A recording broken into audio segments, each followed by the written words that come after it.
ମହାବିଷ୍ଣୁ ପୁରାଣ 16 ଅଧ୍ୟାୟ। ରୁଭୁଙ୍କର ନିଦାଘ ଋଷି ନିକଟକୁ ପୁନରାଗମନ ଓ ଆତ୍ମତତ୍ତ୍ୱ ଉପଦେଶ ପ୍ରଦାନ।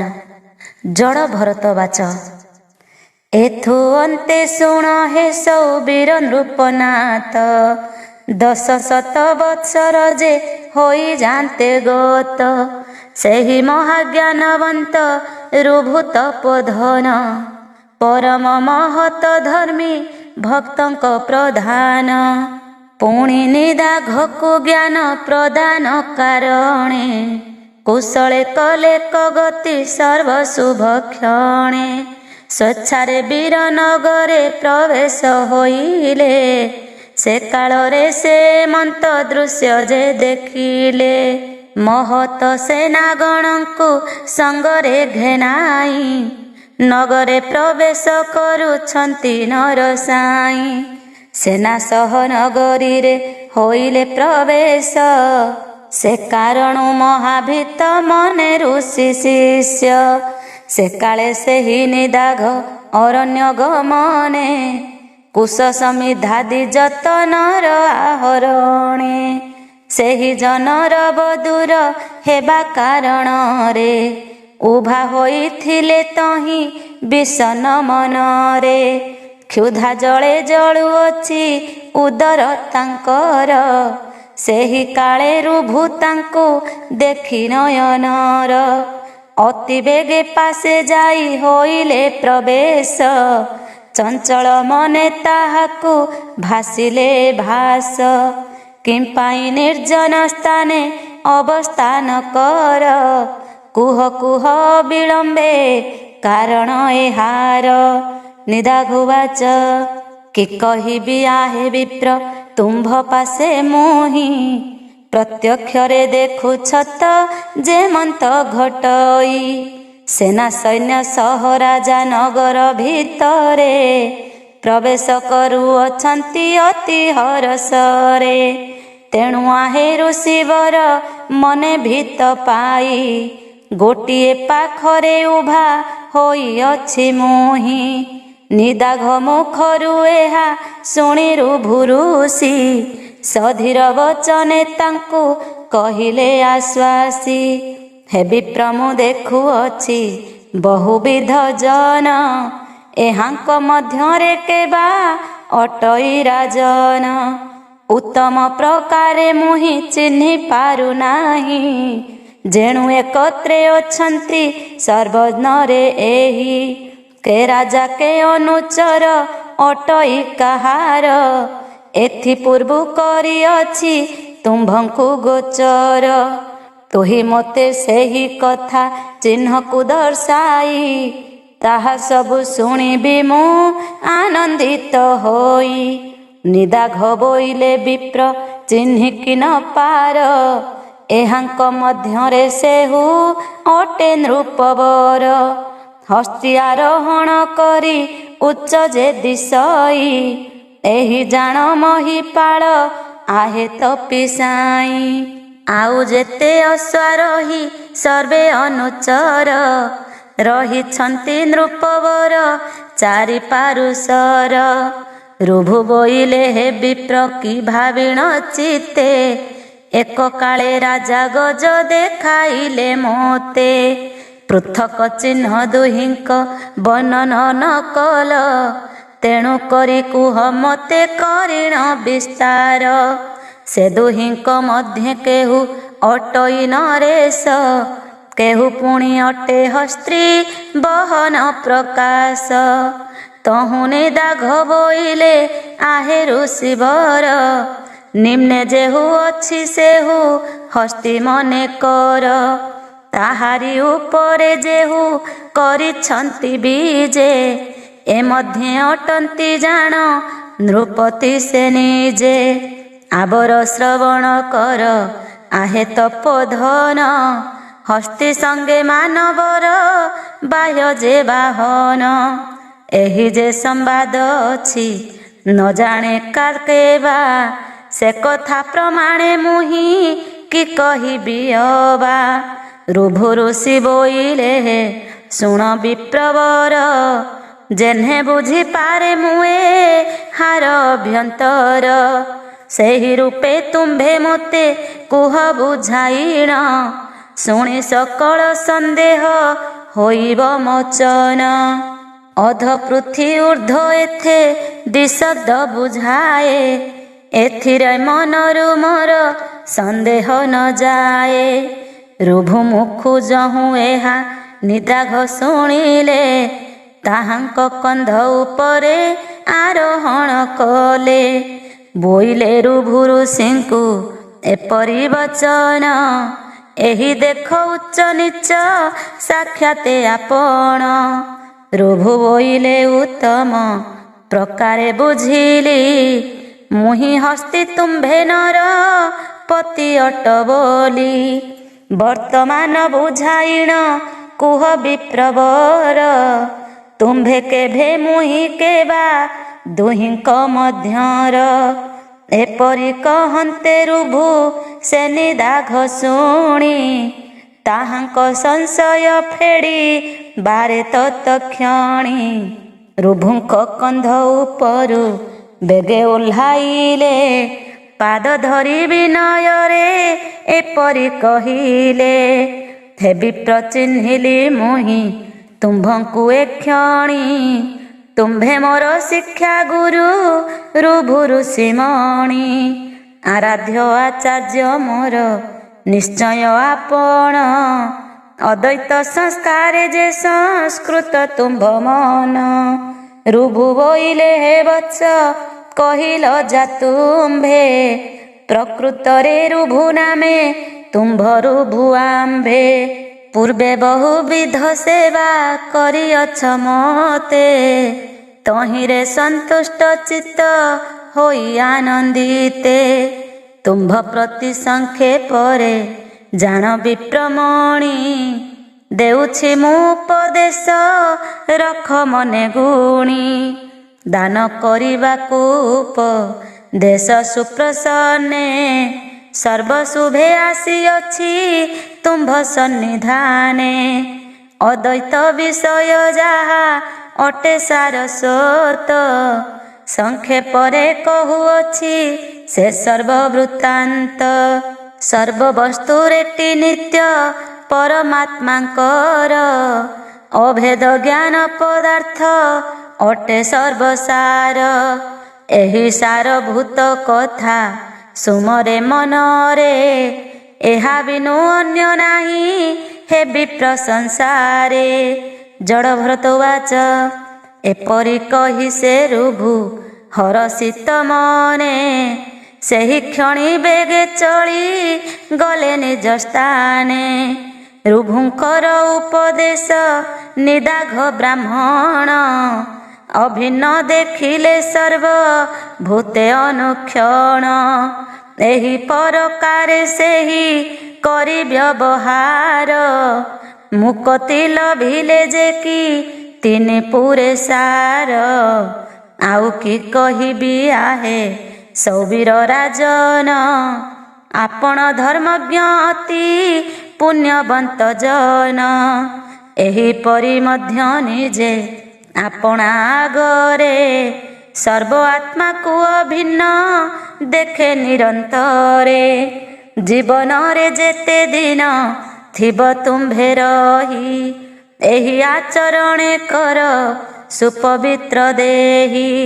ଶତ୍ରୁ ମିତ୍ର ଏକ ଭାବେ ଅନୁମାନ କରି, ସନ୍ତତେ କଟାଅ ଦିନ ଆହେ ଦଣ୍ଡଧାରୀ।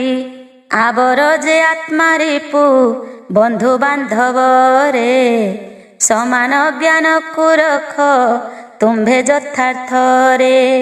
ସର୍ବଗତ ସର୍ବମୟ ଆତ୍ମାର ସ୍ୱରୂପ, ଉପଲବ୍ଧି କରି ମୁକ୍ତି ଲାଭ କର ନୃପ।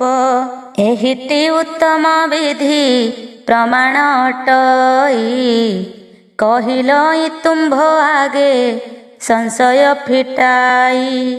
ଯେ ସନେ ଆକାଶ ଏକ ହେଲେ ହେ ରାଜନ, କେବେ ନୀଳ ବର୍ଣ୍ଣ ଧରେ କେବେ ଶ୍ଵେତ ବର୍ଣ୍ଣ। ଏହି ଯେ ଅପୂର୍ବ ଦୃଶ୍ୟ ନିରୀକ୍ଷଣ କର। ଏକଇ ଆତ୍ମାକୁ ଯେହ୍ନେ ଭ୍ରାନ୍ତ ଦର୍ଶିନର ଉପାଧି ଭେଦ ହେତୁରୁ ପୃଥକ ଦେଖନ୍ତି। ସର୍ବଗତ ଆତ୍ମା ତତ୍ତ୍ୱ ଅଟେ ହିମତି। ଏକ ଆତ୍ମା ପୁରୁଷଟି ଭିନ୍ନ ନୁହେଁ ଏକ। ଭ୍ରାନ୍ତି କ୍ରମେ ଦେଖୁଥାନ୍ତି ପୃଥକ ପୃଥକ। ସକଳ ହିଁ ଏକ ଆତ୍ମା ଏକଥା ପ୍ରମାଣ। ଏସବୁ ବିଷ୍ଣୁଙ୍କ ଲୀଳା ଆହେ ନର ରାଣ। ଏ ଜଗତେ ଯେତେ ସବୁ ଦେଖୁଛ ନେତ୍ରରେ ସେହି ବିଷ୍ଣୁ ନାରାୟଣ ବିଜେ ସର୍ବଠାରେ। ତାଙ୍କ ବିନୁ ଅନ୍ୟ କିଛି ନାହିଁ ଏ ବ୍ରହ୍ମାଣ୍ଡେ। ଯେଉଁ ଭେଦ ଜ୍ଞାନ କର ଛାଡ଼ି ତାହା ଚାଣ୍ଡେ। କେ ପର କେ ବା ନିଜର କେ ବା ରାଜା ପ୍ରଜା। ଉତ୍ତମ ପ୍ରକାରେ ନିଜ ମନକୁ ହେ ବୁଝା। ପରାପର ବିବେଚନା ଅଟେ ମାତ୍ର ଭ୍ରମ। ସର୍ବତ୍ର ବିରାଜେ ସେଇ ହରି ପରମ ବ୍ରହ୍ମ। ସବୁରି ଶରୀରେ ଛନ୍ତି ଦୟାମୟ ହରି। ଜୀବ ନିସ୍ତାରଣ କର୍ତ୍ତା ଅଟନ୍ତି ସବୁରି। ଜଗତ ମଙ୍ଗଳମୟ କରୁଣା ବାରିଧି। ଯାଚି ଦିଅନ୍ତି ସେ ହରି ଭକ୍ତି ମୁକ୍ତି ସିଦ୍ଧି। ସର୍ବସ୍ୱରୂପୀ ଅଟନ୍ତି ସେହି ଚକ୍ରଧାରୀ। ନିତ୍ୟ ନିରଞ୍ଜନ ସତ୍ୟ ସନାତନ ହରି। ସେହି ପରମାତ୍ମାଙ୍କର ପିଣ୍ଡେ କି ବ୍ରହ୍ମାଣ୍ଡେ। ଭିନ୍ନ ବୋଲି ନାହିଁ କିଛି ବୁଝିଧର ଚାଣ୍ଡେ। ତୁମ୍ଭେ ଆମ୍ଭେ ସେହି ଆତ୍ମା ସ୍ୱରୂପେ ହେ ନୃପ। ଯାହା ଯେତେ ବସ୍ତୁ ଅଛି ସବୁ ଆତ୍ମା ରୂପ। ଏହା ଭାବି ଭେଦ ଆଦି କରି ପରିତ୍ୟାଗ। ବଳାଅ ପରମାତ୍ମାରେ ସଦା ଅନୁରାଗ। ଭେଦ ଜ୍ଞାନ କଲେ ନର୍କେ ଗତି ନିଶ୍ଚୟ ଜାଣ। ସକଳ ଶାସ୍ତ୍ରେ ବର୍ଣ୍ଣିତ ଏକଥା ପ୍ରମାଣ। ସାବଧାନ ହୋଇ ମନୁ ଭେଦ ଛାଡ଼ି ଦିଅ। ମିଛେ ମାୟା ମୋହେ ପଡ଼ି ହରବର ନୁହଁ। ପରାଶର ବାଚ। ହେ ମୈତ୍ରେୟ ଏହିପରି ସୌବୀର ରାଜାକୁ କହିଲେ ଜଡ଼ ଭରତ ଫେଡ଼ି ସୁଜ୍ଞାନକୁ। ଦିବ୍ୟ ଜ୍ଞାନ ଉପଦେଶ ପାଇ ନୃପବର ପରମାର୍ଥ ଦର୍ଶନ ପୂର୍ବକ ସତର। ମନରୁ ତାଙ୍କର ଭେଦ ଜ୍ଞାନ ତେଜି ଦେଲେ। ଯେଣୁ ପରମାର୍ଥ ମହା ଧନ ପ୍ରାପ୍ତ ହେଲେ। କୃତାର୍ଥ ମଣିଲେ ରାଜା ଆପେ ଆପଣାକୁ। ଜଡ଼ଙ୍କ କୃପାରୁ ଉଦ୍ଧରିଲେ ପାପ ପଙ୍କୁ। ଜାତି ସ୍ମର ହେତୁ ସେହି ଜଡ଼ ବ୍ରହ୍ମଚାରୀ। ଅନୁକ୍ଷଣ ଆତ୍ମା ଜ୍ଞାନ ଉପାର୍ଜନ କରି। ଯଥାର୍ଥ ବସ୍ତୁ ମୁକ୍ତିକ କ୍ରମେ ଲାଭ କଲେ। ପ୍ରସନ୍ନ ମାନସେ ସ୍ୱର୍ଗ ପୁରେ ଚଳିଗଲେ। ଅଧିକ କି କହିବି ମୁଁ ହେ ମୈତ୍ରେୟ ଋଷି। ଜଡ଼ ଭରତଙ୍କ ଶୁଦ୍ଧ ଚରିତ୍ର ବିଶେଷୀ। ସେ ମହାତ୍ମା ପୁଣ୍ୟ ଶ୍ଲୋକ ଅଟନ୍ତି ଧରାରେ। ଉତ୍ତମ ଗୁଣ ତାଙ୍କର ଏହି ପ୍ରକାରେ। ଜଡ଼ ଭରତଙ୍କ କଥା ଅମୃତ ସମାନ। ପଠନ କରଇ କିମ୍ବା ଶୁଣଇ ଯେ ଜନ। ନିର୍ମଳ ଜ୍ଞାନ ତାହାର ହୁଅଇ ଉଦୟ। ସକଳ କଳୁଷ ତାର ଅଙ୍ଗୁ ହୁଏ କ୍ଷୟ। ଭରତ ନୃପତିଙ୍କର ଏସାର ଆଖ୍ୟାନ। ପାପୀଙ୍କ ହୃଦରୁ ପାପ କରଇ ଦହନ। ଭକ୍ତି ଭରେ ଏହା ଯେହୁ ଅଧ୍ୟୟନ କରେ। ନିଶ୍ଚୟ ହୁଅଇ ପୁଣ୍ୟବନ୍ତ ଏ ସଂସାରେ। ସର୍ବଦା ତାହାର ମନ ସୁପ୍ରସନ୍ନ ଥାଏ। ଆତ୍ମା ମୋହ ବିଳମ୍ବେ ଦୂରେ ଘୁଞ୍ଚି ଯାଏ। ପୁଣି ସେ ଭକ୍ତଙ୍କ ମଧ୍ୟରେ ଗଣା ହୁଏ ଭବେ। ଅନାୟାସେ ଶ୍ରୀ ବିଷ୍ଣୁଙ୍କ କରୁଣାକୁ ଲଭେ। ଭକ୍ତଜନ ମାନଙ୍କର ସ୍ମରଣୀୟ ହୋଇ ସ୍ୱଚ୍ଛନ୍ଦରେ ବିଷ୍ଣୁ ଧାମ ଗମନ କରଇ। ପଢ଼ିଆନକୁ ଶୁଣାଏ ଯେବାଏ ବିଷୟ। ଉଭୟଙ୍କର କଲ୍ୟାଣ ଘଟଇ ନିଶ୍ଚୟ। ଅତି ହିଁ ପବିତ୍ର ରାଜା ଭରତ ଚରିତ। ସର୍ବଦା ସୁମର ମନେ ଆହେ ସାଧୁ ସନ୍ଥ। କେବେ ହେ ମୋହ ମାୟାରେ ନହିବ ଆଚ୍ଛନ୍ନ। ସମନ ଯାତନା ଭୟ ଘୁଞ୍ଚିବ ବହନ। ଏହି ସାର କଥା ଜାଣ କେବେ ମିଥ୍ୟା ନୁହେଁ। ଶ୍ରୀ ବିଷ୍ଣୁ ନାମକୁ ଭଜ ପବିତ୍ର ହୃଦୟେ। ଅନ୍ତିମ କାଳରେ ବଇ କୁଣ୍ଠପୁର ଯିବ। କଦାଚନ ଋଷି ବାକ୍ୟ ଅନ୍ୟଥା ନହିବ। ବିଷ୍ଣୁ ପୁରାଣ କରତା ପରାଶର ମୁନି। କହିଲେ ସେ ମୈତ୍ରେୟଙ୍କ ଭକ୍ତି ଶ୍ରଦ୍ଧା ଘେନି। ଯାହା ଶୁଣି ସେ ମୈତ୍ରେୟ ମହାଜ୍ଞାନୀ ହୋଇ। ଯଥା କାଳେ ନିସ୍ତରିଲେ ମୁକ୍ତି ପଦ ପାଇ। ସେହି ବିଷ୍ଣୁ ପୁରାଣ ଏ ଅମୃତ ସମାନ। ସର୍ବନର ନାରୀ ମାନେ କର ଆସ୍ୱାଦନ। ଅଷ୍ଟାଦଶ ପୁରାଣର ଅଟେ ତୃତୀୟ। ସତ୍ୱଗୁଣରେ ହିଟି ପରିପୂର୍ଣ୍ଣମୟ। ରଜତମ ନାଶୀ ସତ୍ୱ ବୃତ୍ତି ବଢ଼ାଇବ। ସତ୍ୱମୟଙ୍କୁ ସାତକ ଭାବରେ ଭଜିବ। ଏ ଅଧ୍ୟାୟ ପଞ୍ଚବିଂଶ ଶୋକେ ଅନୁବାଦ। ସମ୍ପୂର୍ଣ୍ଣ ହେଲା ଦ୍ୱିତୀୟ ଖଣ୍ଡକର ବୋଧ। ଶ୍ରୀ ଗୁରୁ କ୍ଷେତ୍ରବାସୀଙ୍କ ପାଦ ପଦ୍ମ ଚିନ୍ତି। ବିଚରିଲା ଦାସ କ୍ଷେତ୍ର ବାସୀ ମୂଢ଼ମତି। ଆହେ ବିଷ୍ଣୁ ଭକ୍ତ ଜନେ ରସ ଏ ରସରେ। ସକଳ କଳମସ ଦୂର ହୋଇବ ଚିରେ। ସାଦରେ ହି ପୁରାଣ କଥା ମନେ ଭାବ। ଅନାୟାସେ ଭବ ସିନ୍ଧୁ ପାର ହୋଇଯିବ। ଜଗତ ମଙ୍ଗଳମୟ ମୂର୍ତ୍ତି ହୃଷିକେଶ। ଆଶା କରି ତାଙ୍କ ନାମ ଅବିରତେ ଘୋଷ। ଯମଦଣ୍ଡରୁ ନିଶ୍ଚୟ ଲଭିବଟି ତ୍ରାହି। ବୈକୁଣ୍ଠେ ସ୍ଥାନ ଦେବେ ପ୍ରଭୁ ଭାବଗ୍ରାହୀ। ଶରଣାଗତ ପାଳକ ଦେବ ଦୟାମୟ। ତାହାଙ୍କ ନାମକୁ ଦୃଢ଼େ ଚିନ୍ତିୟ ହରହ। ହୃଦୟରୁ ଲିଭିଯିବ ତ୍ରିତାପ ନଳ। ଅଶେଷ କୃପା କରିବେ ପ୍ରଭୁ ଆଦି ମୂଳ। ଭକତ ଅନ୍ତରେ ସୁଖେ ବୋଲ ହରି ହରି। ଏ ମହାଭବ ସାଗରୁ ଜୀବ ସୁଖେ ଚରି। ଈଶ୍ୱର ସଂସାରେ ଈଶ୍ୱରଙ୍କ ବିନା କେହି। ସକଳ ବିପ୍ରଙ୍କୁ ରକ୍ଷା କର୍ତ୍ତା ଜଣେ ନାହିଁ। ଏଣୁ ଅନ୍ୟ ଅଭିଳାଷ ମନୁ ପରିହର। ନିରନ୍ତର ରଟ ମୁଖେ ଦେବ ଦାମୋଦର। ସଦା ପାନ କର ବିଷ୍ଣୁ ଚରିତ ମିୟ।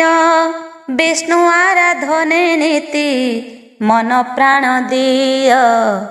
ବିଷ୍ଣୁଙ୍କ ଭକ୍ତିରେ ହେଳା ନ କର ହେ ଆଉ।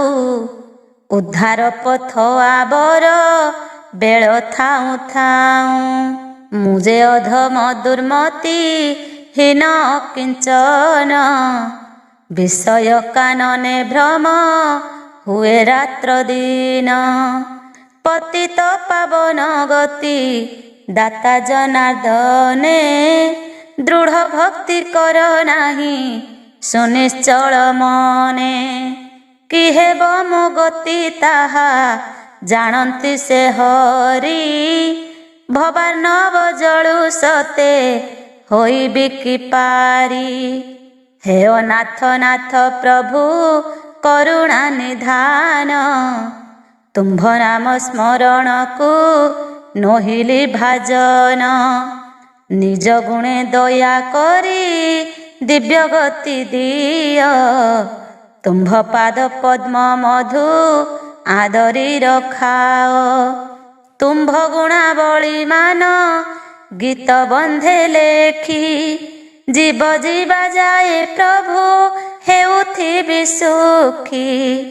ତୁମ୍ଭ ନାମ ଲୀଳା ମାଳା ଧରି ଦୟାମୟ, ଭବସାଗରୁ ଘେନିବି ଅନ୍ତିମ ବିଦାୟ।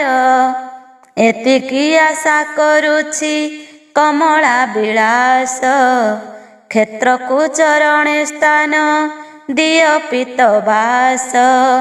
ଇତି ଶ୍ରୀ ମହାବିଷ୍ଣୁ ପୁରାଣେ ଦ୍ୱିତୀୟ ଖଣ୍ଡେ ଆତ୍ମାତତ୍ତ୍ୱ ଉପଦେଶ ବର୍ଣ୍ଣନେ ନାମ ଷୋଡ଼ଶୋଧ୍ୟାୟ। ଦ୍ୱିତୀୟ ଭାଗ ସମାପ୍ତ। ତୃତୀୟ ଭାଗ। ପ୍ରଥମ ଅଧ୍ୟାୟ ମନନ୍ତର ବିଷୟ ବର୍ଣ୍ଣନ। ମୈତ୍ରେୟ ଉବାଚ, ଏଥୁ ଅନ୍ତେ କର ଯୋଡ଼ି ସେ ମୈତ୍ରେୟ ଋଷି, ପରାଶରଙ୍କୁ କହନ୍ତି ଭକତି ପ୍ରକାଶୀ। ହେ ମହାତ୍ମା ଜ୍ଞାନୀ ଶ୍ରେଷ୍ଠ ଋଷି କୁଳମଣି, ମୋହରୁ ଆଶ୍ଚର୍ଯ୍ୟ ରୂପୀ ଦୟାରୁ ବିପଣି। କଲ୍ୟାଣ ନିଧନ ପ୍ରଭୁ ଶିଷ୍ୟ ହିତକାରୀ, ଦିବ୍ୟ ଚିତ୍ତେ ନାନା ତତ୍ତ୍ୱ କହିଲେ ବିସ୍ତାରୀ। ଶ୍ରବଣ କରି ଲଭିଲି ଆନନ୍ଦ ପାର, ଏବେ କହୁଅଛି ଦାସ ଧରିଣ ପୟର। आहे गुरु स्वामी सुप सने आज्ञा हेउ, आबर संशय जाहा मो मनरु जाऊ। बळिछि वासना एबे मनरे मोहर, शुणिबा पाई कि मन अंतर समाचार। शुक्रदेव आदि करी विवरण जेते, अवगत हेबि मुहि कुहन्तु सुचिते। एहि परि कहन्ते से मैत्रेय मुनि, श्रद्धारे बोइले पराशर महाज्ञानी। आहे बत्स जे विषय बळाइछ मन, कहुअछि शुण तुम्भे से सर्व आख्यान। से सकल मनन्तर होइअछि रत, सेहि सर्व मनन्तर हेब उपस्थित। क्रमे क्रमे ताहा सबु करिबि वर्णन, एक मने शुणी थाओ आहे तपोधन। प्रथमरे अटन्ति जे स्वयंभुव मनु, द्वितीୟରେ ସ୍ୱାରଚିଚ ମନୁ ଜାଣ ଶୁନୁ। ତୃତୀୟ ଇତମି ମନୁ, ଚତୁର୍ଥେ ତାମସ। ଚାକ୍ଷୁଷ ନାମେଣ ମନୁ ବୁଝ ସେ ସୁଶିଷ୍ୟ। ପଞ୍ଚମେ ରୈବତ ମନୁ, ଷଷ୍ଠରେ ଅଟନ୍ତି। ଏହି ଛ ମନୁ ଯେ ଅତୀତ ହୋଇଛନ୍ତି। ଏବେ ସୂର୍ଯ୍ୟଙ୍କ ତନୟ ନାମେ ବୈବସ୍ୱତ। ସପ୍ତମ ମନୁ ଅଟନ୍ତି ଗଣନାରେ ତ। ଏ ମନୁଙ୍କ ଅଧିକାର କାଳ ହେତୁ କର। ସ୍ୱୟଂଭୁବ ନାମ କଳ୍ପ आहे ଯାହାଙ୍କର। ଏମନ୍ତେ ଆଦି ମନୁଙ୍କ ଅଧିକାର ଜାଣ। ସେ କାଳରେ ଥିଲେ ଯେ କି ଋଷି ଦେବଗଣ। ଯଥାକ୍ରମେ ତାହା ମୁହିଁ ବର୍ଣ୍ଣନ କରିଛି। ସାରଚିସ ମନନ୍ତର କଥା ଶୁଣବଛି। ଏ ଦ୍ୱିତୀୟ ସାରଚିସ ମନନ୍ତରେ ଜାଣ। ଦେବତା ହେଲେ ତୁଷିତ ପାରାବତ ଗଣ। ସେହି କାଳେ ସପ୍ତ ଋଷି ଯେଉଁମାନେ ଥିଲେ, ତାହାଙ୍କ ନାମ କହୁଛି ଶୁଣ ବାବୁ ଭଲେ। ଋଷଭ ନିଶୁମ୍ଭ ଶମ୍ଭ ଦତ୍ତଳି ଓ ପ୍ରାଣ। ଉର୍ବରୀ ମାନଙ୍କ ସହିତରେ ସପ୍ତ ଜଣ। ସ୍ୱାରଚିସ ମନୁସୂତ ଚୈତ୍ର କିମ୍ପୁରୁଷ। ଆବର ବହୁତ ପୁତ୍ର ହୋଇଲେ ପ୍ରକାଶ। ଏ ଦ୍ୱିତୀୟ ମନନ୍ତର କଥା କହିଲଇଁ। ଔତ୍ତମୀ ନାମେ ତୃତୀୟ ମନନ୍ତର ହୋଇ। ଏବେ ସେ କଥା ପ୍ରସଙ୍ଗ ଅବଗତ ହୁଅ। ପ୍ରକାଶ କରୁଛି ତୁମ୍ଭ ଆଗେ ହୋ ମୈତ୍ରେୟ। ସେ ତୃତୀୟ ମନନ୍ତରେ ଔତ୍ତମୀ ନାମେଣ। ବିଖ୍ୟାତ ଅଟନ୍ତି ମନୁ ଆହେ ଋଷିରାଣ। ସୁଶାନ୍ତି ନାମରେ ସେହି ମନନ୍ତର କାଳେ। ସ୍ୱର୍ଗେ ଇନ୍ଦ୍ର ହୋଇଥିଲେ ଅମର ମଣ୍ଡଳେ। ବଶିଷ୍ଠଙ୍କ ସପ୍ତ ପୁତ୍ର ସପ୍ତ ଋଷି ତହିଁ। ଶୁଣ ସେମାନଙ୍କ ନାମ କହୁଅଛି ମୁହିଁ। ସୁଧନ ଦ୍ୱାଦଶାତ୍ମବ ପୁଣି ଶିବ ସତ୍ୟ। ପ୍ରତର୍ଧନ ବଶବର୍ତ୍ତୀ ଏହି ପଞ୍ଚଭ୍ରାତ।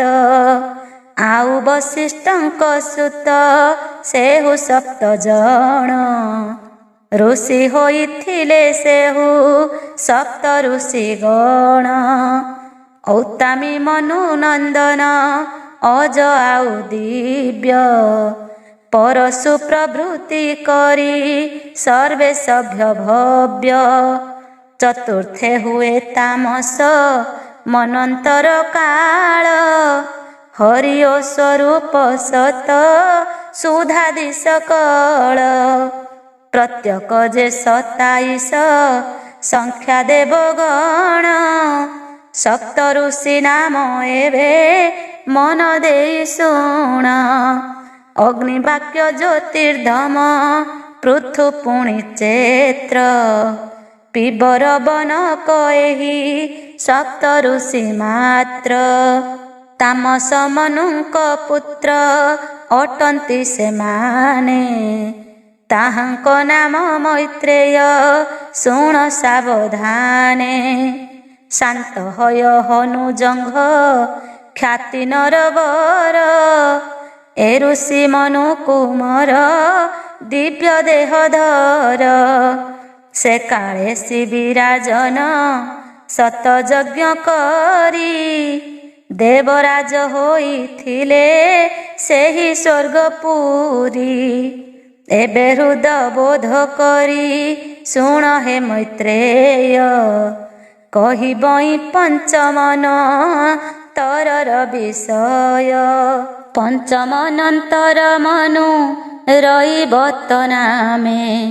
ବିଭୁ ନାମେ ଦେବରାଜ ଥିଲେ ସ୍ୱର୍ଗଧାମେ। ଭୂତର ଜମିତାଭ ବୈକୁଣ୍ଠାଦି କରି।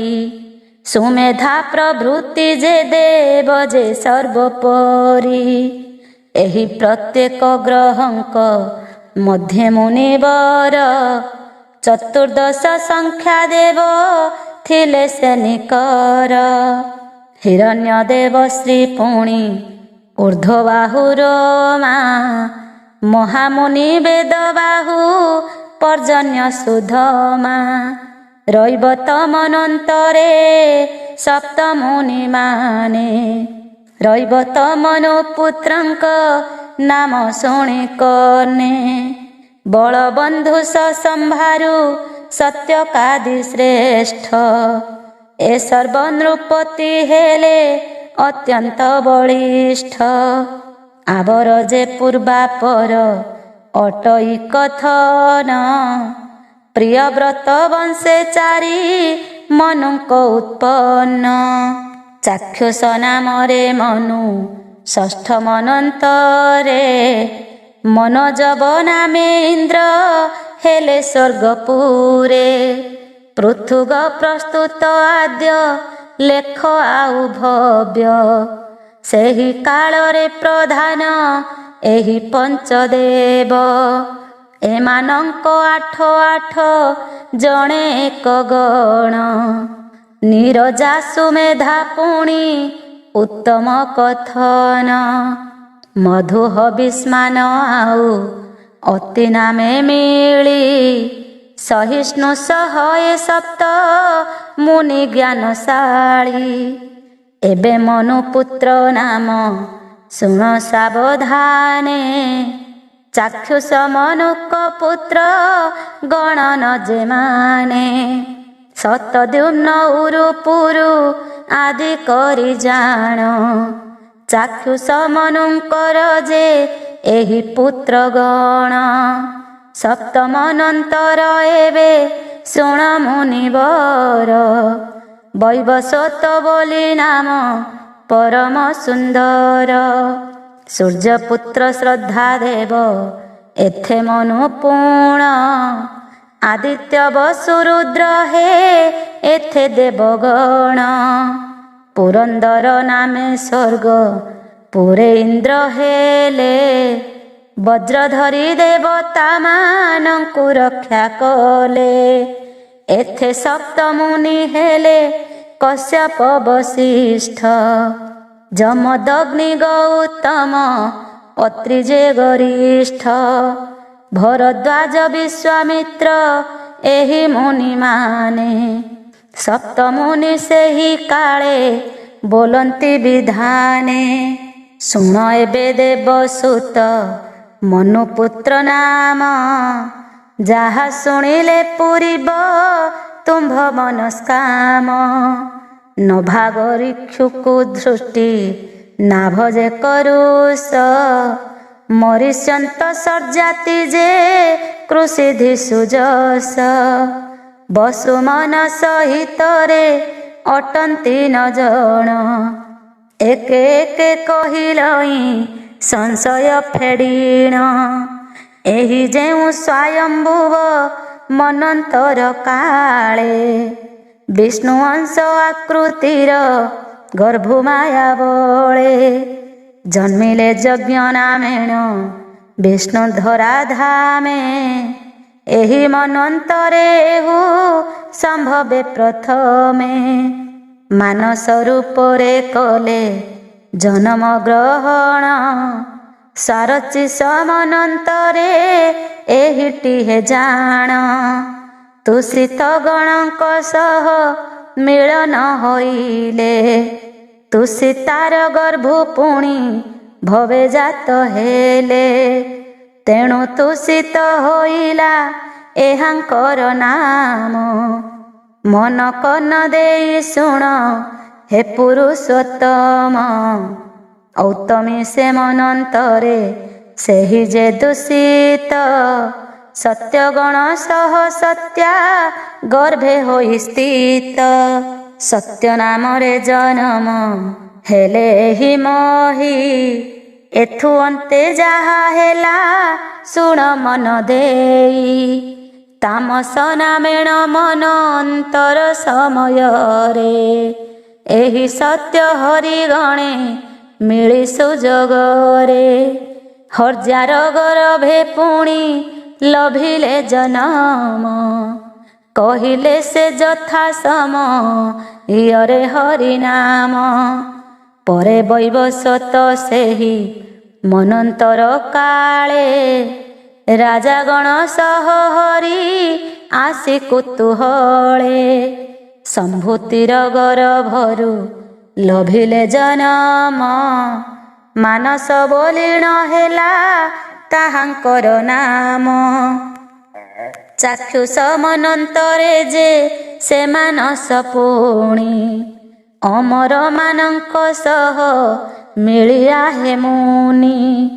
ବୈକୁଣ୍ଠାର ଗର୍ଭରୁ ଜନମ ହୋଇଲେ ଅତି ଆନନ୍ଦେ ବୈକୁଣ୍ଠ ନାମକୁ ବହିଲେ। ଏହାପରେ ବୈବସ୍ୱତ ମନନ୍ତର କାଳ ପ୍ରବେଶ ହୁଅନ୍ତେ ଆସି ଆହେ ତପିଶୀଳ। ସେହି ଯେ ବୈକୁଣ୍ଠ ବିଷ୍ଣୁ କଶ୍ୟପ ଉରସେ ଅଦିତି ଗର୍ଭୁ ଜନ୍ମିଲେ ବାମନର ବେଶେ। ସେ ବାମନ ରୂପେ ହରି ଅବତାର ହୋଇ ଚଳିବାକୁ ବଳି ଦ୍ୱାରେ ପ୍ରବେଶିଲେ ଯାଇ। ତିନି ପାଦ ଭୂମି ମାଗି ଧରି ତିନି ପାଦ ଜୟ କରି ତିନି ପୁର ପରମ ସମ୍ପଦ। ଦେବରାଜ ଇନ୍ଦ୍ରଙ୍କୁ ତା ସମର୍ପଣ କଲେ ଶଙ୍କାହୀନ ହୋଇ ଇନ୍ଦ୍ର ଆନନ୍ଦେ ରହିଲେ। କି କହିବି ଆହେ ଋଷି ତୁମ୍ଭର ସମୀପେ ସପ୍ତମନନ୍ତରେ ସ୍ୱୟଂ ବିଷ୍ଣୁ ଏହି ରୂପେ। ସପ୍ତମୂରତି ଧରିଣ ଅବତାର ହୋଇ ପାଳିଲେ ସକଳ ପ୍ରଜା ଭାବେ ଭାବଗ୍ରାହୀ। ମନୁଦେବ ଗଣ ଆଉ ସପ୍ତ ଋଷି ଗଣ ଇନ୍ଦ୍ର ଆଦି ମନୁ ପୁତ୍ର ତାହେଲା ବର୍ଣ୍ଣନ। ସକଳ ହିଁ ଜାଣ ବତ୍ସ ବିଷ୍ଣୁଙ୍କ ବିଭୂତି। ଏ ସମସ୍ତେ ବିଷ୍ଣୁ ଠାରୁ ହୋଇଲେ ଉତ୍ପତ୍ତି। ଶୁଣିଲ ତ ବାବୁ ଏବେ ମନନ୍ତର କଥା ଯାହା ଶ୍ରବଣେ ଖଣ୍ଡଇ ମନୁ ସର୍ବବ୍ୟଥା।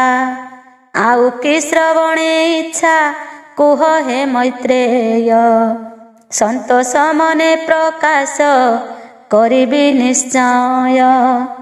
ଏହିପରି ମୈତ୍ରେୟଙ୍କୁ ପରାଶର ମୁନି କହିଲେ ଏହି ଚରିତ ସ୍ନେହ ଶ୍ରଦ୍ଧା ଘେନି। ଶ୍ରୀ ରାଧା କୃଷ୍ଣଙ୍କ ପାଦେ କରିଣ ବନ୍ଦନ ଏ ବିଷ୍ଣୁ ପୁରାଣ ଲେଖେ କ୍ଷେତ୍ରବାସୀହୀନ। ଇତି ଶ୍ରୀ ମହାବିଷ୍ଣୁ ପୁରାଣେ ତୃତୀୟ ଖଣ୍ଡେ ମନନ୍ତର ବର୍ଣ୍ଣନେ ନାମ ପ୍ରଥମ ଅଧ୍ୟାୟ। ଦ୍ୱିତୀୟ ଅଧ୍ୟାୟ ସୂର୍ଯ୍ୟପତ୍ନୀ ସଂଜ୍ଞାଙ୍କର କଥା ଉପଲକ୍ଷେ ଯମଙ୍କ ଅଭିଶାପ କଥନ। ମୈତ୍ରେୟ ଉବାଚ ଏଥୁ ଅନ୍ତେ ସେ ମୈତ୍ରେୟ ଋଷି କୁଳମଣି ବୋଇଲେ ପରାଶରଙ୍କୁ ଯୋଡ଼ିବେନି ପାଣି। ଆପଣ ଯେ ମହାଜ୍ଞାନୀ ଗୁରୁ ମହୋଦୟ ଆପଣଙ୍କୁ ନାହିଁ କିଛି ଗୋପନ ବିଷୟ। ସପ୍ତମନନ୍ତର କଥା କନେ ଯା ଶୁଣିଲି ଅତ୍ୟନ୍ତ ଆନନ୍ଦ ମନେ ଅନୁଭବ କଲି। ଏବେ କୁହନ୍ତୁ ହେ ଗୁରୁ ହରିଣ ସଦୟ ଭବିଷ୍ୟ ମନନ୍ତର ଯାଶ୍ଚର୍ଯ୍ୟ ବିଷୟ। ସେହି ଇଚ୍ଛା ଶୁଣିବାକୁ ବଳିଛି ମୋ ଇଚ୍ଛା ପ୍ରକାଶ କରି ପୁରାନ୍ତୁ ମୋର ମନ ବାଞ୍ଛା। ମୈତ୍ରେୟଙ୍କ କଥା ଶୁଣି ଜ୍ଞାନୀ ପରାଶର ବୋଇଲେ ଯାହା ପୁଛିଲ ଶୁଣ ଋଷିବର। ବିଶ୍ୱକର୍ମାଙ୍କର ସଂଜ୍ଞା ନାମେ କନ୍ୟା ଥିଲା ସେ କନ୍ୟା ସୂର୍ଯ୍ୟଦେବଙ୍କୁ ବିବାହ କରିଲା। ତାଙ୍କ ଗର୍ଭୁ ଶ୍ରାଦ୍ଧ ଜମି ଏହି ତିନି ଜନ୍ମଗ୍ରହଣ କରିଲେ ହେ ମୈତ୍ରେୟ ମୁନି। ତଦନ୍ତେ ସୂର୍ଯ୍ୟଙ୍କ ତେଜ ଅତ୍ୟନ୍ତ ପ୍ରଖର ସହି ନ ପାରିଣ ସଂଜ୍ଞା ହୋଇଲେ କାତର। ଛାୟା ନାମେ କନ୍ୟା ସୃଜନ ସେ ଯେ କଲେ, ସ୍ୱାମୀଙ୍କର ସେବା କାର୍ଯ୍ୟ ତାଙ୍କୁ ଅରପିଲେ। ତପସ୍ୟା କରିଣ ସଂଜ୍ଞା ଗଲେ ଘୋର ବନ, ଅଶ୍ୱିନୀ ବେଶରେ ତପ କଲେ ରାତ୍ର ଦିନ। ଜଣେ ଯେ ରହିଲେ ଛାୟା ସୁନ୍ଦରୀ ସୁମତି, ସୂର୍ଯ୍ୟଙ୍କୁ ସେବା କରନ୍ତି ଶରଧାରେ ରତି। କିଛି ଦିନେ ସୂର୍ଯ୍ୟ ବୀର୍ଯ୍ୟେ ଛାୟାଙ୍କ ଗର୍ଭରେ, ଦୁଇ ଗୋଟି ପୁତ୍ର ଶନି ଶ୍ରାବଣୀ ନାମରେ। ଜନମ ହୋଇଲେ ହୋଇ ମହାତେଜବାନ, ପୁଣି ଜନ୍ମିଲେ ତପତି ନାମେ କନ୍ୟା ରତ୍ନ। ଏହି ରୂପେ କେତେ ଦିନ ଗତ ହୋଇଗଲା, ମନ ଦେଇ ଶୁଣ ଋଷି ଯା ସବୁ ଘଟିଲା। ଏକ ଦିନେ ଛାୟା ଦେବୀ ବହି ମନେ କୋପ, ବିଶେଷ କାରଣେ ଦେଲେ ଯମକୁ ଯେ ସାପ।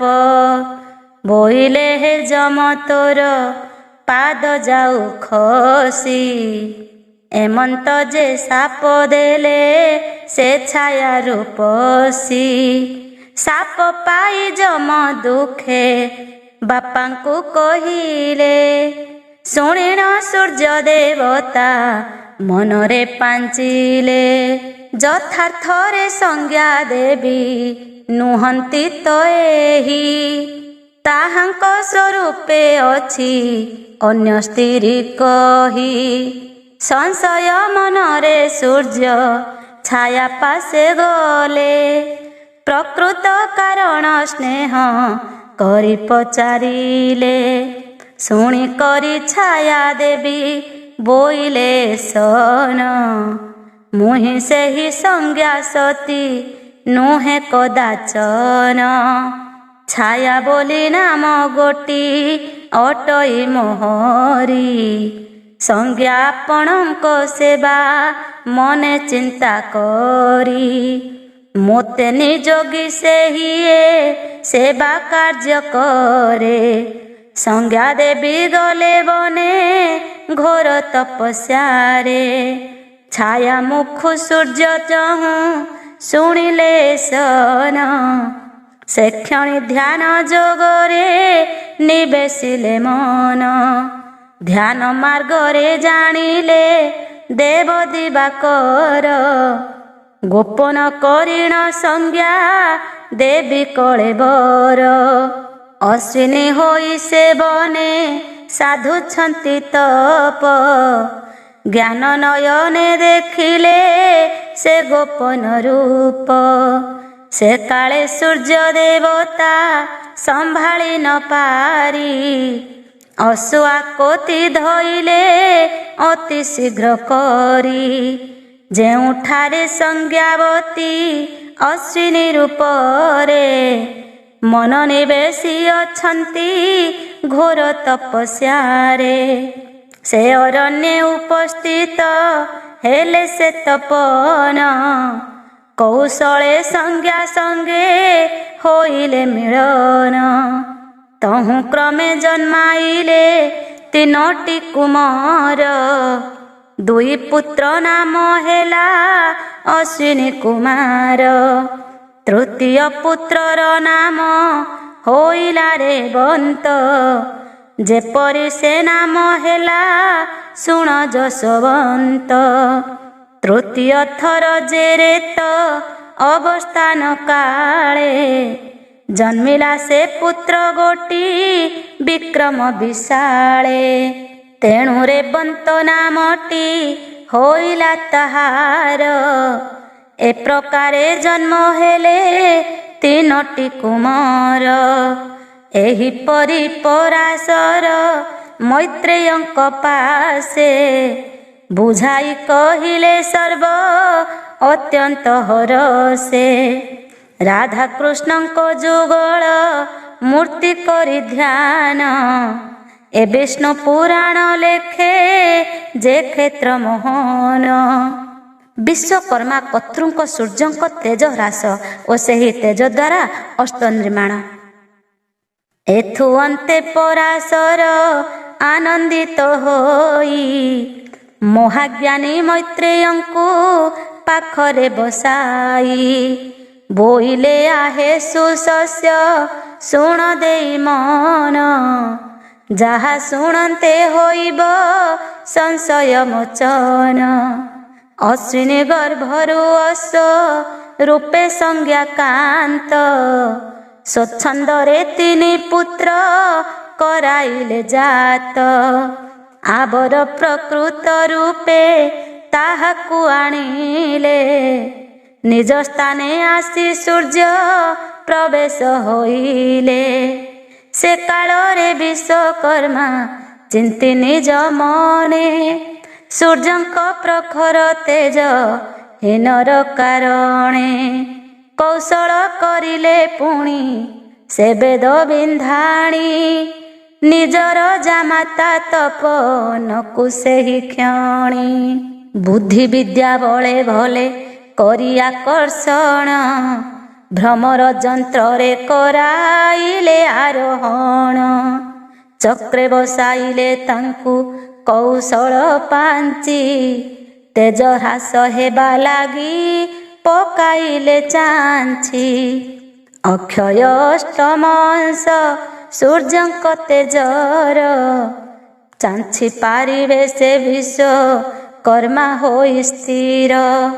ଯେ ବଣ ବୈଷ୍ଣବ ତେଜ ବହିଥିଲେ ସୂର୍ଯ୍ୟ, ଚାଞ୍ଚିଲେ କ ବିଶ୍ୱକର୍ମା ସେ ସମସ୍ତ ତେଜ। ଅବନୀରେ ପଡ଼ିଲା ଯେ ଦାଉ ଦାଉ ହୋଇ, କେମନ୍ତ ପ୍ରକାରେ ତାହା ବନିବି ମାମୁହିଁ। ସେହି ତେଜର ଜରେ ଯେ ଦେବ କାରିଗର, ବିଷ୍ଣୁ ଚକ୍ର ନିର୍ମାଣିଲେ ପରମ ସୁନ୍ଦର। ଅବଶିଷ୍ଟ ରହିଲା ଯା ସୂର୍ଯ୍ୟଙ୍କ କିରଣ, ରୁଦ୍ରଦେବଙ୍କର କଲେ ତ୍ରିଶୂଳ ନିର୍ମାଣ। ଆବର କାର୍ତ୍ତିକେୟଙ୍କ ଶକ୍ତି ଅସ୍ତ୍ର ଗୋଟି, ନିର୍ମାଣିଲେ ସେ ବିନ୍ଧାଣି କରି ପରିପାଟି।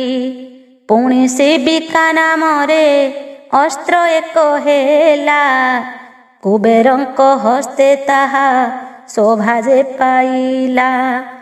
ଅବଶେଷରେ ବଳିଲା ଆଉ ଯେତେ ତେଜ, ତହିଁରେ ଦେବଙ୍କ ଅସ୍ତ୍ର ହେଲା ଋଷିରାଜ।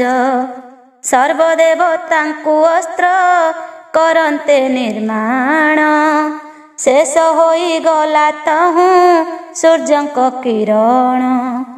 ଏହି ରୂପେ ସୂର୍ଯ୍ୟ ତେଜ ହୋଇଗଲା ହ୍ରାସ, ଶୁଣିଲ ତ ହେ ମୈତ୍ରେୟ ଏସବୁ ରହସ୍ୟ।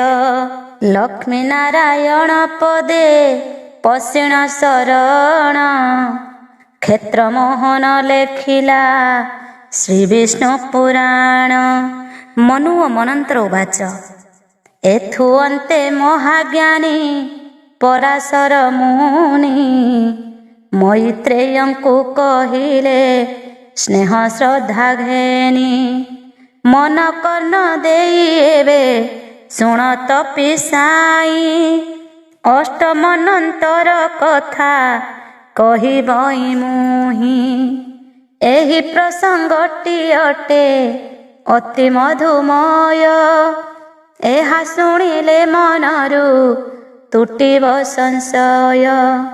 ଛାୟାଙ୍କ ଗର୍ଭୁ ସମ୍ଭୂତ ସାବନୀ ଆପଣଣ, ଅଷ୍ଟମ ମନୁ ହୋଇଲେ ବୁଝି ମେଘ ଘନ।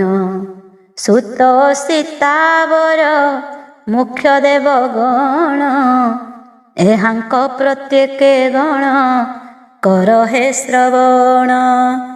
ସର୍ବଶୁଦ୍ଧ ଏକ ଷଷ୍ଠୀ ହୋଇବେ ଦେବତା, ହେତୁ କରି ବୁଝ ମନେ ଏହି ସାର କଥା। ସେହି କାଳେ ସପ୍ତ ଋଷି ହେବେ ଯେଉଁମାନେ କହୁଅଛି ତାଙ୍କ ନାମ ଶୁଣିଥାଅ କନେ। ଅଶ୍ୱତ୍ଥାମା ଋଷ୍ୟ ଶୃଙ୍ଗ ଗାଲବ ଯେ କୃପ ପୁଣି ବାମ ବେଦ ବ୍ୟାସ ସର୍ବଗୁଣାଧୀପ। ଏହି 7 ଜଣ ସତ୍ୟ ଋଷି ଯେ ହୋଇବେ ପ୍ରକୃତ ବଚନ ଏହା ମିଥ୍ୟା ନାହିଁ ଲବେ। ଏକାଳେ ପାତାଳବାସୀ ବୀର ବିରୋଚନ ତାର ପୁତ୍ର ବାଳି ରାଜା ବିଷ୍ଣୁ ପରାୟଣ। ବିଷ୍ଣୁଙ୍କ ପ୍ରସାଦେ ପ୍ରାପ୍ତ ହେବ ଇନ୍ଦ୍ର ପଦ ଦିନ କଟାଇବେ ରକ୍ଷା କରି ଦେବ ବୃନ୍ଦ। ଆବର କଥାଏ ଋଷି ମନ ଦେଇ ଶୁଣ ଯେମାନେ ହେବେ ସାବନୀ ମନୁ ପୁତ୍ର ଗଣ। ନିର୍ମୋହ ବରିୟାନ ବିରଜା ସହିତେ ସାବନୀ ମନୁଙ୍କ ପୁତ୍ର ହେବ ଏ ଜଗତେ। ଆଉ ଏକ କଥା ଋଷି ଶୁଣିଥାଅ ତୁମ୍ଭେ କହୁଅଛି ନବମକ ଠାକୁ ଖୋଲି ଏବେ। ସେ ମନୁ କାଳର ଅତି ଅପୂର୍ବ କାହାଣୀ ଏକ ମନେ ଶୁଣ ବସି ଆହେ ତପିମଣି। ଦକ୍ଷ ସାବନୀ ହୋଇବେ ନବମରେ ମନୁ ସୁଧର୍ମ ମରିଚି ଗଣ ଶୁଣ ଋଷି ଶୁଣୁ। ଏହାଙ୍କ ପ୍ରତ୍ୟେକ ଗଣ 12ଟି ଦେବତା ହୋଇବେ ସେହି କାଳରେ ନୋହିବେ ଅନ୍ୟଥା। ଅଦ୍ଭୁତ ନାମରେ ଇନ୍ଦ୍ର ଏଥିରେ ହୋଇବେ ଦେବତା ଗଣଙ୍କୁ ସଦା ଆନନ୍ଦେ ପାଳିବେ। ଏଥେ ଯେ ଋଷି ସରଳ ଭବ ପୁଣି ମେଧା ଜ୍ୟୋତିଷ୍ମାନ ସତ୍ୟ ସୋମା ଧୃତି ବିଶାରଦା। ଏମାନେ ଯେ ସପ୍ତ ଋଷି ନାମେ ହେଲେ ଖ୍ୟାତ ମନୁଙ୍କ ତନୟ ନାମ ଶୁଣ ତପବନ୍ତ। ଧୃତ କେତୁ ଦୀପ୍ତ କେତୁ ପୁଣି ନିରାମୟ ପଞ୍ଚହସ୍ତ ପୃଥସ୍ରବା ଆଦି ହେ ମୈତ୍ରେୟ। ସେ କାଳରେ ମନୁ ପୁତ୍ର ଏମାନେ ହୋଇବେ ଦକ୍ଷ ସାବନୀଙ୍କ କଥା ଶୁଣିଲ ତ ତୁମ୍ଭେ। ଏବେ ହୋ ଶ୍ରବଣ କର ମନ କର୍ଣ୍ଣ ଦେଇ ଦଶମ ମନୁଙ୍କ କଥା କହୁଅଛି ମୁହିଁ। ଦଶମେ ବ୍ରହ୍ମ ସାବନୀ ହୋଇବେ ଯେ ମନୁ ବିରୁଦ୍ଧ ସୁଦାମ ଗଣ ଶୁଣ ଋଷି ଶୁଣୁ। ଏହାଙ୍କ ପ୍ରତ୍ୟେକ ଗଣ ଦେବତା ସତେକ ହୋଇବେ ସର୍ବଦା ଜାଣ ହେ ଋଷି ନାୟକ। ଦେବଗଣଙ୍କ ମଧ୍ୟରେ ଶାନ୍ତି ହେବେ ରାଜା ପାଳନ କରିବେ ସୁଖେ ସର୍ବଦେବ ପ୍ରଜା। ହବିଷ୍ମାମ ଆପନ ମୂର୍ତ୍ତି ସୁକୃତି ହେ ସତ୍ୟ ସତ୍ୟ କେତୁ ଅପ୍ରତି ଯେ ନଭାଗ ମୌଜାତ୍ୟ। ସେହି କାଳେ ଏହି ମାନେ ସପ୍ତ ଋଷି ହେବେ ଶୁଣ ମନୁ ପୁତ୍ର ନାମ କହୁଅଛି ଏବେ। ଉତ୍ତମ ଯାସୁ କ୍ଷେତ୍ର ଯେ ହରିଶେଣ ଆଦି 10 ପୁତ୍ର ସେ ମନୁଙ୍କ ଜାଣ ହେ ସୁବୁଦ୍ଧି। ଦଶମ ମନୁର କଥା ଜାଣ ଏହିପରି କହିଲଇଁ ତୁମ୍ଭ ଆଗେ ସକଳ ବିସ୍ତାରୀ। ଏବେ ଏକାଦଶ ମନୁ କଥା ଯେଉଁ ପ୍ରାୟ ଖୋଲି କହୁଅଛି ତାହା ଶୁଣ ହେ ମୈତ୍ରେୟ। ଧର୍ମ ସାବନୀ ଯେ ହେବ ଏକାଦଶ ମନୁ ଦେବଗଣ କଥା ଯାହା ଶୁଣ ଋଷି ଶୁଣୁ। ବିହଙ୍ଗମ କାମ ଗଜେ ଆବର ନିର୍ବାଣ। ରତିଗଣ ଆଦି ହେବ ଭାବି ଦେବ ଗଣ। ଏହାଙ୍କ ପ୍ରଚେକ ଗଣ 63 ଦେବତା। ହୋଇବେ ସେହି କାଳରେ ନୁହଁ ଅନ୍ୟଥା। ବୃକ୍ଷ ଯେ ହୋଇବେ ଇନ୍ଦ୍ର ସ୍ୱର୍ଗପୁରେ ଯାଇ। ପାଳିବେ ଦେବଗଣଙ୍କୁ ସୁପ୍ରସନ୍ନ ହୋଇ। ସେ କାଳରେ ସପ୍ତ ଋଷି ଯେମାନେ ହୋଇବେ। କହୁଅଛି ସେମାନଙ୍କ ନାମ ଶୁଣ ଏବେ। ଅଗ୍ନି ଜେତା ନିଶ୍ଚୟ ହେ ଗୁଣିବ ପୁଷ୍ମାନ। ଅନଘ ଆଦି କରିଏ ସପ୍ତ ଋଷି ଜାଣ। ଏବେ ମନୁ ପୁତ୍ର ନାମ କହୁଅଛି ମୁହିଁ। ହେ ମୈତ୍ରେୟ ଶୁଣ ତାହା ମନ କର୍ଣ୍ଣ ଦେଇ। ସର୍ବଧର୍ମ ସର୍ବଜ୍ଞ ଯେ ବାନିକ ନାମେ। ହୋଇବେ ମନୁଙ୍କ ପୁତ୍ର ଏହି ଧରା ଧାମେ। ଏକାଦଶ ମନୁ କଥା କଲି ମୁଁ ପ୍ରକାଶ। ଏଥିରେ ସନ୍ଦେହ ନାହିଁ ଆହେ ଋଷିଶ। ଏବେ ଦ୍ୱାଦଶ ମନୁଙ୍କ କଥା କହିଲଇଁ। ହେ ଜ୍ଞାନୀ ମୈତ୍ରେୟ ତାହା ଶୁଣ ମନ ଦେଇ। ଅତ୍ୟନ୍ତ ପୂର୍ବ ଏହି ମନୁଙ୍କ ଆଖ୍ୟାନ। ଦ୍ୱାଦଶରେ ରୁଦ୍ରପୁତ୍ର ଶାବନ ବର୍ଣ୍ଣନ। ସେହି କାଳରେ ସୁମନ ହରିତ ଲୋହିତ। ସୁକର୍ମ ତାରା ଗଣ ଯେ କରିଣ ଗଣିତ। ଏହାଙ୍କ ପ୍ରଚେକ ଗଣ 10 ଜଣ ଧରି। ଦେବତା ହୋଇବେ ସର୍ବେ ସେ ଅମର ପୁରୀ। ଋତରୁମା ହୋଇବେ ଯେ ଦେବଙ୍କ ରାଜନ। ଦେବଗଣଙ୍କୁ ପାଳିବେ କରି ସୁଯତନ। ସେ କାଳରେ ସପ୍ତ ଋଷି ହୋଇବେ ଯେମାନେ। ତାହାଙ୍କର ନାମ ବତ୍ସ ଶୁଣ ଏକ ମନେ। ତପୋରିତ ତପମୂର୍ତ୍ତି ସୁତପ ତପସ୍ୱୀ। ତପୋଧୃତି ତପୋଧନ ପୁଣି ଦ୍ୟୁତ ଋଷି। ଏମାନେ ହିଁ ସପ୍ତ ଋଷି ସେ କାଳେ ହୋଇବେ।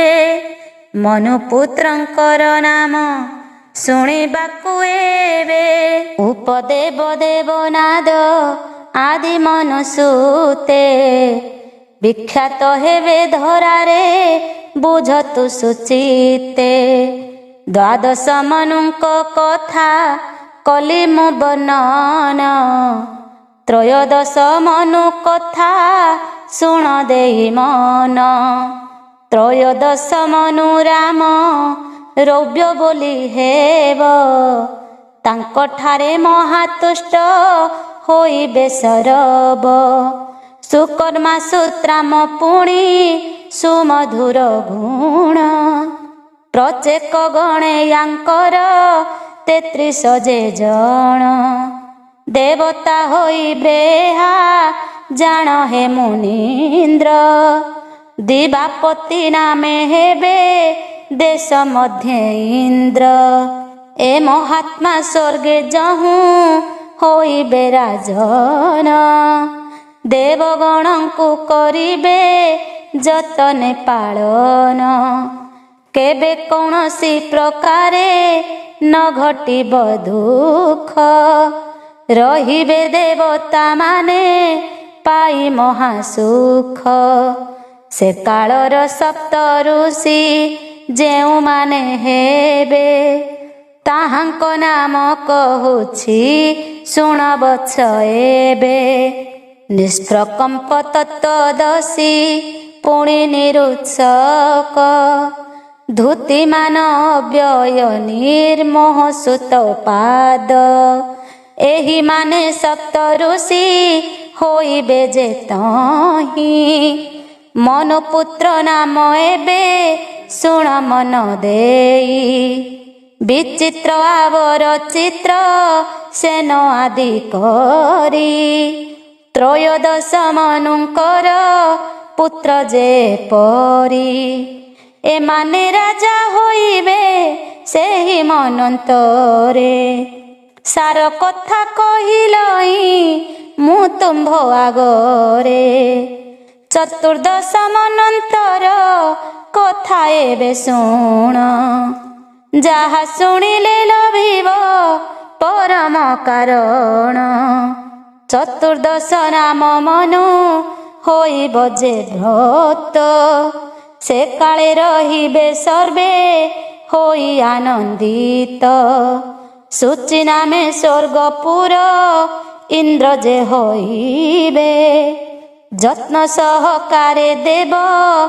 ଗଣଙ୍କୁ ପାଳିବେ, କନିଷ୍ଠ ପବିତ୍ର ପୁଣି ଚାକ୍ଷୁଷ ଭାଲିର, ଆବର ଚୋର ଯେ ବୁଦ୍ଧ ଗଣ ସର୍ବସ୍ଥିର, ପ୍ରତ୍ୟେକ ଦେବତା ଏବେ ଏହାଙ୍କ ମଧ୍ୟରେ, ସର୍ବ ଦୁଃଖ କ୍ଲେଶ ମନୁ ଘୁଞ୍ଚି ଯିବ ଦୂରେ, ସୂଚି ଶୁକ୍ର ଅଗ୍ନିବାହୁ ଅଗ୍ନିଧମାଗଧ, ଅଜିନ ଯୁକ୍ତ ନାମେଣ ଯେହୁ ସୁପ୍ରସିଦ୍ଧ, ଏହି ମାନେ ସପ୍ତ ଋଷି ସେ କାଳେ ହୋଇବେ, ନିଜ ତେଜ ବଳେ ସର୍ବ କଷ୍ଟକୁ ନାସିବେ, ମନୁ ପୁତ୍ର ନାମେ ଏବେ ଶୁଣ ହେ ସୁଚେତା, ଗୋଟି ଗୋଟି ତୁମ୍ଭ ଆଗେ କହୁଛି ସେ କଥା, ଗଭୀର ଜରାବର ବ୍ରଧ ଆଦି କରି, ରାଜା ହୋଇବେ ମାନେ ଘେନି ଦିବ୍ୟ ସିରି, ହେବେ ମନୁ ପୁତ୍ର ମାନେ ସେ ମନୁ ଅମଳେ, ପ୍ରଜାମାନଙ୍କୁ ପାଳିବେ ପରମ କୁଶଳେ, ଏମନ୍ତ ପ୍ରକାରେ ଚତୁର୍ଦ୍ଦଶ ମନନ୍ତର, ବୁଝାଇ କହିଲି ତୁମ୍ଭ ଆଗେ ମୁନିବର, ମନ ମଧ୍ୟରେ ତୁମ୍ଭର ଥିଲା ଯା ସଂଶୟ, ମୁଁ କହିବା ଶୁଣି ତାହା ହୋଇଯିବ କ୍ଷୟ, ଏହି ମତେ ମହାଜ୍ଞାନୀ ପରାଶର ମୁନି, କହିଲେ ହର ସେ ଶିଷ୍ୟ ଭକ୍ତି ଭାବ ଘେନି, ଏ ବାଣୀ ଶୁଣି ମୈତ୍ରେୟ